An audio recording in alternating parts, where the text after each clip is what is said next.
Hey, how y'all doing out there at YouTube? I'm gonna play a race that I just won. Race is 4 minutes and 21 seconds to finish a series, and then I'm gonna show you a car that I just avoided upgrading at all costs. So let's go ahead and do the replay.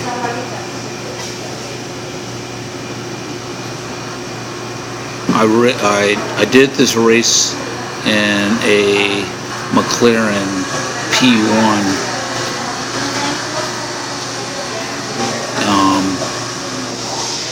So there I am moving through the field, just trying to hug the corners.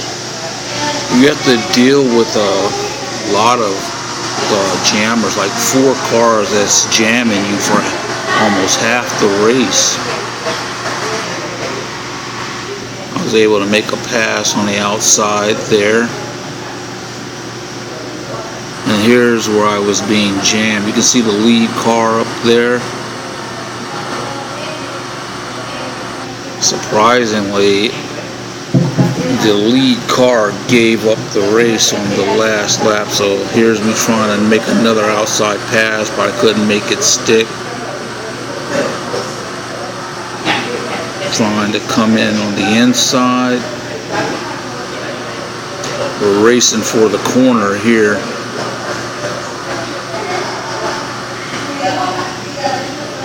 I'm going to try get him on the inside again, but I couldn't get it to stick. Slipped a little bit. This is where I got really aggressive on this straight. Try to get a twofer. So I'm getting a 2-for-1 right here on this straightaway. That puts me in 3rd place. And I think this is lap 3.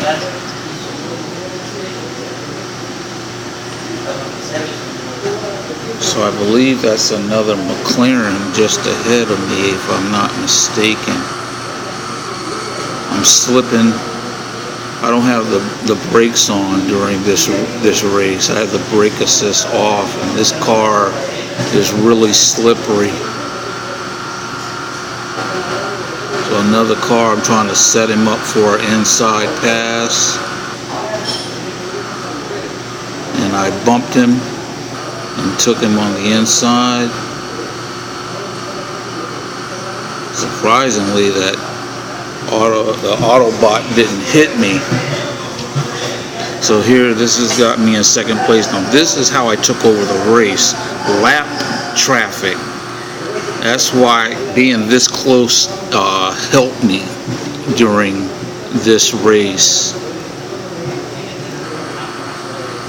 Lap traffic, because you see he's still ahead by about a football field right here. And typically, you have to run this race a lot because it's the last race of the series, and they don't just let you win.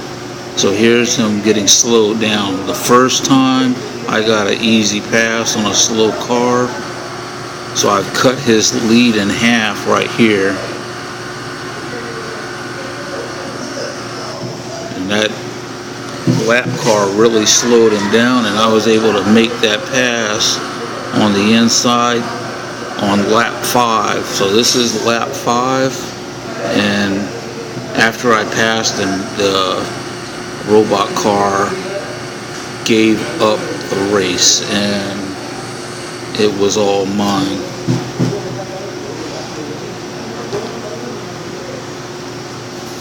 So we can follow this through.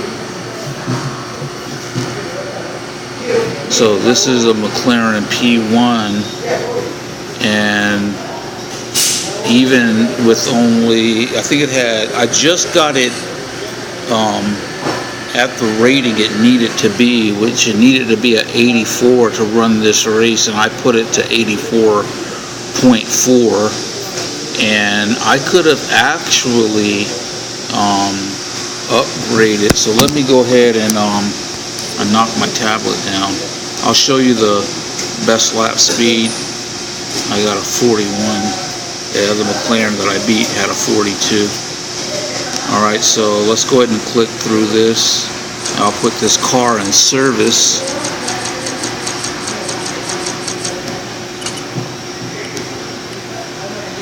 I have not been getting promoted a lot lately. It's been difficult to be racing the long races that I need to run in order to get the points I need to get promoted. I've been spending a lot of gold upgrading cars. So I completed this hybrid hypercar clash. So let's go to the hybrid hypercar clash, and I'm going to show you. I know I've done this before, showing you examples of making sure you avoid upgrading cars that do not need to be upgraded. Like you take, for example, you're probably going to end up with this McLaren P1 before you get the Ferrari LaFerrari. Okay? I only upgraded this car 12 times. The rest of this stuff that's in here, like, I think I spent gold here, here, and here just so that I could run where it needed to, and I spent gold here. But I didn't even do half the upgrades for this car. You can see it's a 75, right? And right now its max speed is 226. The max speed on my McLaren, I believe, is 237, but it's already up to 26 of the 29 upgrades. This one has 31 upgrades, and I didn't do half of them. I just left. Once I ran that car's time trial, I parked it, and I haven't run it since. And what the best thing you can do is that there's somebody, and I don't know who they are, they're filling out these forms called Real Racing Wiki, and you can look up any car to find out what its max upgrade will be, so that you can check. So you take, for example, let's go to a series I haven't completed, this one, and you can see that to complete these races here, I need a car at 95, right? So let's click in. Let's see if I have a car even close to 95, and I do. I have one car right here, and this car is quick.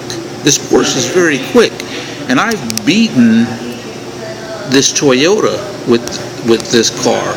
Okay, so when I do get this Toyota, I'm gonna run its time trial, but then my plan is to upgrade the car that's already close to being a 95, and then I'm gonna run this Silverstone race in this 24-hour this Spa race instead of upgrading that Toyota, because it's a waste of gold. So that's what I want to go over with you, to let you know you can complete series without upgrading the seemingly more powerful car. You can just park that car and leave it alone once you do its time trial. Because you see here, you don't need any upgrades to run these. All you need to do is win. Okay, and you need to just finish here without going off track. If you want to be shooting for the fastest time, be my guest. You know, if you can beat that world time that's sitting in here, you want to try to beat that 234, be my guest. But it's going to cost you. So that's all I have for you. Right now, I am, let me see where I'm at. I am level 495. I still have 5 more upgrades to go. I'm actually going to be going to 496 tonight, and then I have 497, 498, 499, 4 more upgrades to 500, and that 50 free gold for getting to the Hall of Fame, reaching level 500. So have a nice evening. I'll be making that video soon, hopefully in the next 1 or 2 weeks, if I can just race some. It's very difficult to keep racing, I tell you. I've been doing a lot of flying with Infinite Flight lately. But have a nice evening, and it's good to talk to you again. Peace. Oh yeah, by the way, thanks for subscribing to my channel. Thanks for supporting my channel. If you don't mind, give this video a thumbs up, and please subscribe and continue to support my channel. I really appreciate it.